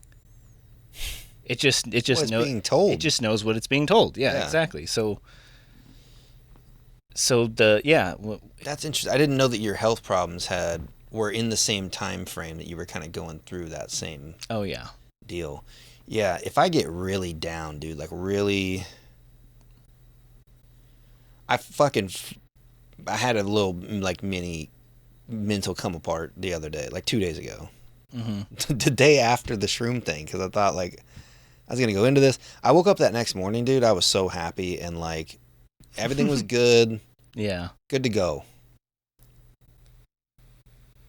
Oh no, dude! It was right before. That's what prompted doing it. Okay. That's what prompted doing it, was because I was sitting here, I was still contemplating other shit. I was talking to Tiffany about stuff, potentially going back to work to just save up all that money and then be able to do whatever we wanted to do with it, right? But the future is still unsure, as it always is. But I thought I had, up until like a week ago, I thought I had like this is the plan, this is how I'm going, this is what we're doing. Then things kind of change, you get a little shifty, people are doing their own thing, it gets a little weird, and then it introduces that aspect of doubt. So then I was like, well fuck, I gotta control this situation. Now nothing's the same as what it was. And I started thinking way too much about all this shit, and we started talking about all this stuff to the point where like, dude, we went in to work out in the morning, and then we ended up just talking for like an hour and a half. And then she was like, shit, I have a meeting. Like, oh okay. So she went and got on her meeting. As soon as she was done with the meeting, we started talking again. We like met out for lunch at the fucking table in the kitchen. Sat down. We ended up talking for like another 2 hours. And it's like, you'd think these things were good, but if it's just constant worry, constant over examination and worry, and why is this and why is that? How do I control this? What do I do with that? Then it was that evening, dude. I was like, oh man, my fucking leg is itchy, and I scratched it. And I looked down, like, what the fuck is that? I got this fucking baseball-sized spot on my leg. And I'm like, oh shit. And then a couple hours later, boom, the one at my knee. And then the next day, boom, the one above my knee. I'm like, what is going on? And I like all the things I was contemplating, it was like an immediate feeling of, if this is what's causing that, I'm fucking done. I'm done with all of it. Like, let me out. Yeah. Get me the fuck out of here. That's where my mind went, of just like, fucking, I don't even care what it is. I don't care what the ramifications are anymore. If this is going to kill me, I'm fucking done with it. Yeah. So I went there, and then we went to the grocery store or something, and she was just looking at me I could feel that she was feeling whatever I was putting out was not good. And sitting in that for a while, and then the frustration of like, dude, I'm trying to figure this out. I'm trying to rework this less thinking, more body experience that I'm trying to cultivate. And I think to everyone, no matter where you're at in the process, you feel like, I'm doing everything I can. Yeah. But you're not. You know you're not. There's always more that could be done. There's always more. And that's a ridiculous thing to think for me in that situation anyway, because I hadn't really changed any behaviors yet. I was just trying to think about things differently. But like I said, those thoughts are fleeting, where it's, I feel better about this now. Okay, nice. I feel like I'm not stressed about that. Mm-hmm. At 10 minutes later, it's like, oh shit, that thing again. I'm like, wait, I already figured out how to not be. But it's like a constant thing. You know what I mean? Yeah. And when it's constant, you feel like you're doing so much fucking work, because it's just a constant feeling of correcting yourself. And when the thoughts are nonstop all day, it feels like you've been doing that all damn day. And then to look at your leg and be like, dude, really? We're dying over this? We're freaking out over this? I'm doing it. I'm doing all the work. What do you want from me, kind of thing? You know what I mean? Yeah. And I got really defeated, man. Like towards the end of that day, I'm just fucking laying in bed and I had all those same thoughts. They're not suicide. It's not, I'm going to go get a gun and just fucking do this myself. It's not that. It's just like, You just want to fucking... dude, I'm fucking tired of this. Yeah. I don't care anymore. Fucking do it. Whatever. Mm-hmm. Whatever it is you're going to do, just fucking do it. I don't care anymore. Mm-hmm. So I know exactly what you're talking about, but how fucking unhealthy is that manifestation point of like, I don't care if this fails. I don't care if my body stops working. I don't really need to be here anymore. There's only so many times you can tell yourself that, even mentally and not out loud. Yeah. That I think your body's going to start taking those signals. That's the notepad, and you're sending those Take notes. them out. You're sending those notes down to the guy that can't see shit. Yeah. And he's like, hey, oh. Don't want to be here anymore. Well, apparently this is all over, and I don't know what we're doing here anymore, but... Hit the hives button. Make sure you give him the shingles on the way out. It is such a challenging journey, self-improvement, in whatever way that you're approaching it, because, you know, it starts off with, well, let's start with truth. You know, that's a good place to start. You want to be more honest, and then you have to apply that. It's so helpful to apply it in every dimension. And I wish I was dead. Is that true? No, I just wish all this stuff wasn't happening. Yeah. You know, and it's like, when you said, like, I'm doing the best I can, no, there's more you could be doing. You know, really look deeply, because you might be doing the best you can. I knew that wasn't true for myself. Yeah, but it's one of those things that I think it's a thought that people use to shame themselves, you know? I do that too. Truth is really good to get you closer to humility. And in humility, you can make... really great action can come out of humility. But, like, a step too far and you're in shame. And it's a halting effect that comes from shame. So it's like, in some moments, you can, if you have the humility and self-honesty to understand, like, what it is you're exactly capable of and what you're not capable of in each passing moment, then there are times where it's like, there are theoretically more things that I could do. But considering all the variables, the health, the mental state, you know, right now, this is the most I can do. Because although there is progress to be made on this front, I can't make progress on that front until I, like, am good here, you know? I guess. And then there are times where it's like, no, there really is more that you can do and you know it, you know? But being able to know the difference, you know, this is serenity prayer stuff. You know the serenity prayer? No. Oh, it's the best. I hope I can remember it. It's like, God, I'm not even gonna fuck it up here, because it's like one of the best string of words that's ever existed, probably, to be helpful in all this stuff. I've never believed that there's not more that I could do. God, grant me the serenity to accept the things that I cannot change, the courage to change the things that I can, and the wisdom to know the difference. This is something that's always thrown about in AA meetings across the globe. But why? because it's important. I mean, in it's an important tool to this prayer is an important tool to use against uh, self-shaming, which addicts are especially good at because they feel very validated in shaming themselves. Because they're letting themselves down every day. Yeah. But it's this really separating. Is this something I can control or change? Yes or no? No. Then accept it. If it is, then change it. Yeah, I agree. And hope that you have the wisdom to understand the difference, right? Again, this is getting trapped into trying to change something that, like, dude, you can't. I'm trying to relate this prayer to this idea of, like, I'm doing my best. Like, hope that you have the wisdom to say that and it be true, you know? And understand when it's not. Yeah. I think that's the largest hurdle for most people. I mean, I can definitely speak for myself. Is just it's just the not. Once you've developed this ideal of whatever it is, where you want to be, who you want to be, where you want to go, and noticing the disparity between where you are and there, and then not having that result in, like, you know, bludgeoning yourself in every given moment for not being there already. You know, forgiving yourself for, you know, the days you wake up where you just don't have it in you. You know, sometimes that's okay.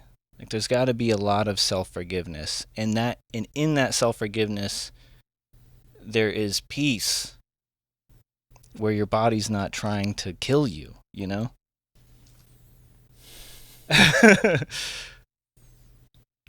But yeah. Yeah, man. Talking about all this shit with Tiffany and too, just like the frustrations of, like, dude, I have a lot of stuff that I want to do. But is that inherently what's placing so much stress and my mental state of, like, I didn't get that done today. Fucking failure. Great. Loser. Add it to the list for tomorrow, but tomorrow's already full of shit I already thought of yesterday. So it's like she was... I came back from Missouri after being gone for almost a month and immediately felt heavy back in my house. The weight of responsibility. And told her, like, God damn, I'm fucking tired on day one being back. Just interacting with children, explaining things, helping with school, doing your normal shit. It was normal to me to be tired because there was 30 days of male neglect upon this household. I wasn't here. So all the things that I would have done for 30 days didn't get done unless they were absolutely necessary, right? So I had all those things to catch up on, and I knew that, like, all right, it's going to be busy for the first few days because I got to get all this shit done that I hadn't been doing.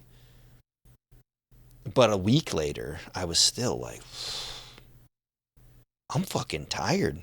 And every day, the end of every day, I was fucking exhausted. And not, like, physically. Right. I could have not worked out that day and just, like, I'm just staring at the clock like, please, 7 o'clock. So it's an appropriate time to, like, go to my room and just turn on a show and not interface with the world anymore. And I told her that because it was just, I mean, it was fucking true. And it was just what I was feeling at the time. But I was like, man, you don't realize what you're in until you leave it. Mm-hmm. And then sometimes when you come back to it, then that's when it's really like, whoa, I've been doing this the whole time. Mm-hmm. So there is something about all this responsibility, but also the things I do when I'm in this environment. And I was just saying all that to say that her response to that was like, if you feel like you're super stressed or whatever, you need to come up with a plan to, like, go and do your thing. Like, you need to go for a weekend or a week, or, like, what do you need to do? And in I appreciate the sentiment, the thought, and the ability to know that the thought to know that I have the ability to do that, and you're not going to get upset about it. Yeah. And it's not going to be I'm abandoning you or whatever. But I can't turn off the internal stressors that would say, like, well, now I'm putting all this shit back on you. Go relax somewhere. I think that's my fucking problem. Mm-hmm. I don't know what that means to do that. Because just, I could physically relax my body. Yeah. But I'm not slowing my mind at all. Right. And that's what's nice about having a long list of things to do, is while you're engaged, it has your mind like held to the task at hand. And as soon as you remove that, then it's free to wander, and you're like, fuck, and then it wanders to all the darkest corners. Well, and for me, it's, even if I went and was like, yeah, you know, that's a good idea. I'm going to go camping up north by myself for the weekend. You know what I mean? Yeah. I would do something like that, but every bit of downtime I had, I would just have guilt that I'm not back here doing the list. So that is the piece that needs to change. Yeah, you need to reframe those moments as this isn't you not being attentive to the important parts of your life. This is actually you being attentive to the most important part of your life, which is you and your ability to show up, you know? What do you mean? What are we talking about? I think I was still thinking about something when you started that. Like, you go camping and you're thinking like, fuck, I'm out here and it's beautiful, but like, while I'm here and time's passing, I'm not home taking care of this. And if I were home, here's what I would do. And fuck, but I'm here right now. And like, what a piece of shit am I for like just abandoning my family? And Right. No. It's like, no, I'm here to refuel a part of myself that is direly necessary to be fully attentive in the best way possible to the matters of my life, to show up for my wife and for my children and for the work that I do. If I want to bring my best self to that, then I have to take these moments to make sure that I can do that. And I believe that cognitively. Right. That's not the right framing for you, but it's out there. It feels like I would tell people the same thing. Mm-hmm. That's the fucked up part. I believe it. I know it to be true. Yeah. I have told people the same thing. The whole analogy of like, you can't fill others from an empty cup. Like, if you have nothing, mm-hmm. you have nothing to give. Right. You got to work you got to make you good before you can make other people good, right? And I have told that countless times, and there are parts of my life when I've really done that to make sure that I'm being better, where I'm not just exhausting everything because I need to make everybody better, because you'll end up just empty and shit, and your window of acceptability for things that are happening throughout the day is so small. Yeah. That you'll end up just knee-jerk reaction. A miserable person to be around. So I know that to be true. What the problem is with me is it's back to the shed thing. It feels like you don't have the tools. Yeah, somebody told me to do something, and I'm like, all right, I'll do that for you. And you do. This is one of those things. And I'm just looking around this shed with tools all over the floor, and like, I don't know which one of these fucking things to use to do this. This is the question that you have the answer to, that you have yet to discover, is just, how do I relax? Yeah. It's there in you, you know? But it is so But you forgot it. Or maybe, you know, like, look back on, try to think about, like, the moments in your life where you felt the most at peace, you know? And is that... Dude, I think it's been so long that I just... You're not even sure if it was real. I'm like, that's a possibility. What is that movie? Hook? Mm-hmm. When he forgets how to go back to Neverland? Yeah. That's me right now. Oh, man. That's okay. Robin Williams is pretty cool. You're almost as hairy as him. One thing I was thinking about, when's in your house, you have that couch, you have those pictures up. How long have you had that set up? The living room's set the way it is? Yeah. Since we moved in. When was that? 4 years ago. This helps me. and I don't know if it'll help you. Rearrange your furniture? Whenever I feel that I have changed internally, I change my external world to mark that. Because for me, at first, it was because I moved so much that I would start to feel uncomfortable staying one place too long. But instead of like getting up and leaving, I would just change everything in my house. But it also, like, subconsciously, there is a mood, in all of the objects in your like all of the objects in your house, and the way it's set up is has like a general mood. I think you attach things to it. Right, and it's bubbling into your subconscious. So I'm thinking about this when you left and then came home back into that familiar environment, feeling all the weight of your responsibility. I'm not saying that this will take that away, but making that change, I think, can give you the opportunity to move forward a little bit, because you're not being bombarded by whatever these objects conjure in you. I think it just would feel like a rut. And you made all these changes outside the rut, and then you showed back up and into the same rut that you were in before you made any of the changes, and it pulls you back out of it. Yeah. I can see that. Well, we're talking about, like, the effect of environment on our behavior too, right? Like your gas station self, whatever. Yeah. So this is just a way of my house self. Yeah, you can manipulate. That's what I mean. Yeah, you can consider and contemplate. Just sit in your living room and think, like, how does all this make me feel? And think about, like, what you're getting from that environment. Try to be sensitive to it, and then if something doesn't feel awesome, change it. If something could make you feel better, change it. Like, that's something you can control. For me, that has a profound effect. But that's also because I am an artistic, visual person like that. So I don't know that it's going to be helpful for you. But I think we rely so much on the physical world that changing your physicality around you feels like change. It feels like the most noticeable change. Again, because that, like we were saying, comparing the exercise and the internal stuff, the exercise is validated when you see it. Yeah. The change internally isn't. That's why I make it physical by changing the world around me. Just like the interior of my living room, just so I can be like, oh yeah, I'm in a different space now, mentally. So now I'm going to change this area too. Yeah.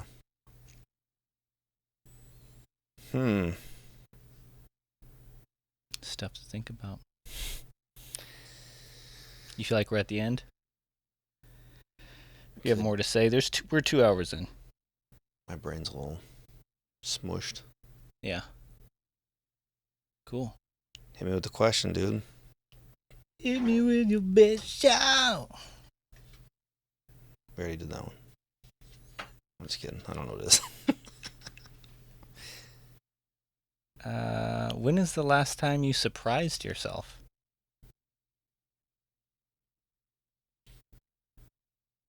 How about this? Screw that. This was kind of like a heavier podcast. What was happening the last time that you cried with laughter?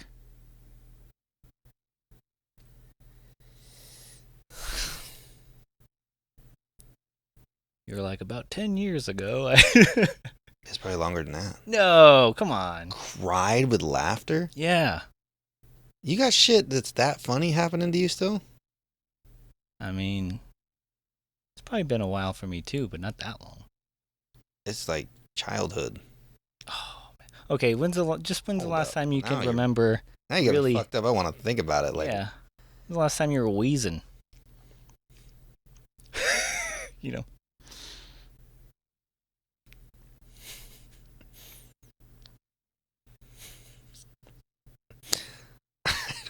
Immediately, I think of you rolling out of your car, when we were racing home as Oh, teenagers. dude, that was fucking hilarious. I think I remember you drooling a little bit.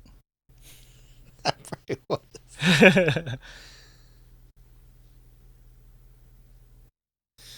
Damn. I mean, a good laugh, just a good, like, little more than you'd do at like a TV show, right? Like, yeah. probably not too long ago. I think maybe a week or two ago. I think Tiffany just said something funny that was just so. She likes to get you with those lines that are just you didn't expect it from her. Yeah. It just comes out of fucking nowhere and gets you. Mm-hmm. We were well, shit, that one for sure. We were in the shower. I think I was high, dude. So it was like, I just had a thought, so I just said it. Mm-hmm. And it seemed super profound to me, but it wasn't. It was fucking retarded.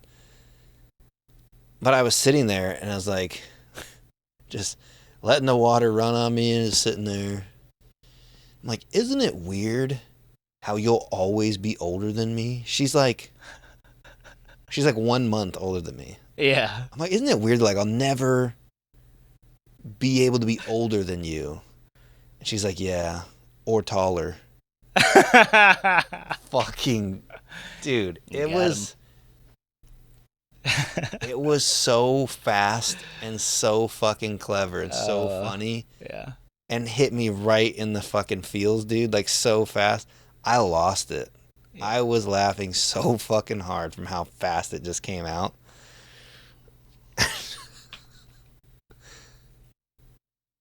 Because I didn't think of it as what I was saying as like a negative thing. Mm-hmm. And I don't know if she did either. I doubt it. She probably didn't, but that seemed like she said that to try to hurt my feelings. Which is what made it funny. Yeah. Yeah. It was fucking hilarious. That's good. That one was a good one. Yeah. Dude, I think the last time though, like straight up, like crying, trying to catch your breath laughing, was probably when I was like a sophomore or maybe a junior, and I would go to the sand dunes with Clayton Rains, and he has a buddy named Chris McMullen. And I don't know why, every time I hung out with that dude, he thought I was hilarious, I thought he was hilarious, and we would get in these fits, dude, where we would just be feeding off of one another. Mm-hmm. And we were all like around the campfire or something at night, and I'm not even going to try to pretend like I remember what the fuck we were talking about, but I started laughing, and then he started laughing, but his laugh is hilarious, dude. So I started losing it, and then when mine gets out of control of my own, once we surpass my ability to be able to control my laugh like a normal person, and you get the real laugh, like if you're just uncontrollably laughing, mm-hmm. mine changes to a different level. Yeah. So that happened, and there's almost like a little bit of like embarrassment to it, you know? Like maybe if a girl, like when she starts laughing hard, starts like snorting and shit, like that shit ain't cute. Like she's gonna want to like plug her nose and run away. Yeah. So I did that. I got to that point. I was laughing so fucking hard I couldn't control myself. So I stood up out of my chair and I literally just tried to turn and run away from the thing. But I was trying to remove yourself. Yeah, but I was staring at the fire. Oh no. So when I got up to run, I couldn't see anything because it was pitch black out, and I tripped on another chair. Oh god. And just ate it, dude. Just chair flipped up in the air. I'm face down in the sand, and he just fucking saw that and just lost it even worse. And both of us, dude, for like 30 minutes. I was surprised I didn't die from just not breathing. I love that when a laugh just leads to like a deeper laugh. Yeah. Yeah, that's awesome. Damn, though, dude, it has been a long ass time. Yeah. Yeah, I used to, I remember in high school laughing it so hard, like you would wheeze, and we would call it like the honk, where you just like kind of, you know, the air escapes so quickly, it like creates a sound. Haven't done it since high school. I was like, I don't even know if I can do that. That's sad, dude, when you think about, like. It is sad, yeah, but it's like, there's such a magic to that age where it's like, you're young enough that you haven't experienced a ton of stuff, but you're old enough that you're like aware and making real memories. Yeah. Where it's just like, But your memories aren't shaping your future now because you're preparing for everything. right, yeah. God, that's the fucking disease of humanity, isn't it? Yeah. Just It's like when I was young, I don't know if I've said this before, but when I was a kid, I loved mashed potatoes. I just could eat them, you know, breakfast, lunch, and dinner every day. I thought, like, this is it for me. I just want mashed potatoes forever. But then, like, you get older, it's like you realize there's a lot of food out there. And mashed potatoes are just kind of like, what, they're fine, you know? yeah. The joy that I get from food will never compare again To the mashed potato. to the era. mashed potatoes when I was like 10 years old. Yeah. Because it was exciting and I didn't know a lot. And I just discovered, wow, I like this a lot, you know? It's fucked up. Yeah. You get older, you start fucking projecting all your past shit onto your future shit, and then just Well, and also just humor, like, why? Why is it different? well, because if you've, like, seen a lot of comedies, heard a lot of jokes, like, you kind of get it. Like, you can anticipate a lot at a certain point. Yeah. So you're kind of like, oh, yeah, I've heard that. Like, you know, so you just kind of get numb to it. Dude, no. It was sooner than that. Let's hear it. Not sooner. It was more recent than that. It was the fucking mushrooms that got me. I was wondering, like, you didn't laugh on mushrooms? I never have, except Oh, wow. one time. Mm-hmm. Those fucking penis envies, dude. Them strong shits. Yeah. When I ordered that big ass bag, and whoever the dude was just included like 2 of them, little tiny ones, on the top of the bag, and was just like, yeah, like, this is another strain. I don't know if you just keep wanting the same shit. Like, I didn't know more existed than this, so Yeah. I was like, cool, I'll check them out. And he told me what they were called, so I just Googled it, and I was like, they're considerably stronger than most other types. They're probably the strongest in psilocybin content. Oh, my God. And I'm like, oh, okay. I'm like, how much strong? Like, it's still nature. Like, how much more do they have? Yeah. But, dude, all that shit can depend on how they grew them, Right. the conditions in which they grew, when they harvested. And you should be able to tell by how black the underneath of the cap is. The darker it is, the more strong it is. It's good to know. These bitches were midnight dark, dude. Gone. Vanta Black. So I had looked, and it was like, could be the strongest version they've ever seen was like 4 times what a normal like psychedelic mushroom would contain. And I'm like, well, what are the odds that this guy has perfected his shit that much? Not good. I'm like, I'll err on the side of twice as strong. So I'm like, So confident in your doubt. I've done 4 grams. So if they're twice as strong, I just got to make sure I don't do more than 2. And it'll be something I've been around before, and it shouldn't freak me out. Mm-hmm. So I measured them, weighed them on the thing, 1.8. Perfect. Boop. Fucking ate both of them. Within 15 minutes, I started looking at the clock. No, 9 minutes in, I looked at the clock and was like, whoa. That's kind of quick. These are hitting fast. That's weird. I had just ate dinner, like a whole steak dinner. Oh, man. But I had fasted the whole day for whatever reason. That sounds like a fucking recipe for disaster, and it was. I'm going to fast all day and then eat some fucking psychedelic mushrooms. So I ate dinner, and then after dinner, like 20 minutes after, I'm like, I'm going to eat those. Seems like a night to do that. I started feeling a little like, whoa, something's happening here. How long's it been? I'm like, 9 minutes. Oh, shit. So I sat there. We were still talking about stuff at the kitchen counter or whatever. And then I started seeing this. I do this thing where I go like this and move up and down. And there's like a line of like fuzziness when it starts coming in. And if the line doesn't move as I move, I know that it's not me. You know what I mean? So then I was like seeing the line. I'm like, oh, shit. Damn, these babies are... How long's it been? You know how you get in that loop of how long's it been? How long's it been? It's been like 2 minutes. Oh, God. Dude, I looked and it was 9:15. It had been like 6 minutes. I'm like, uh-oh. So I just looked at the people that were over. I'm like, I gotta go to the bathroom. I'll be right back. And I just walked off. As soon as I got into the bathroom, I started fucking laughing so hard.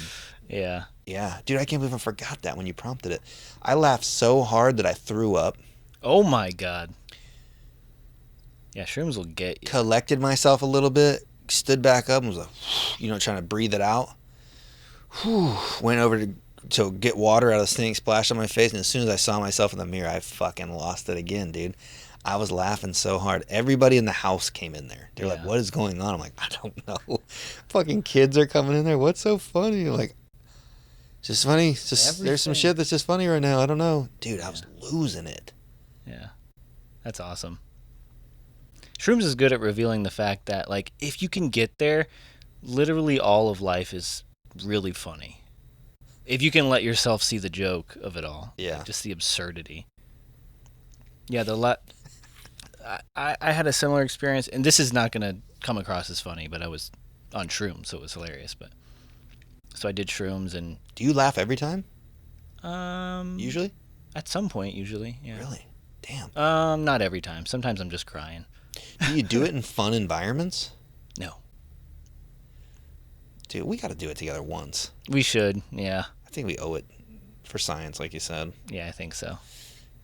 But I was... Because I always do it at night, and then you said you always do it in the day. You've never done it at night. So mine's always really like evening, late afternoon. Because I know that it's going to keep me, like, pretty alert for a while. Yeah.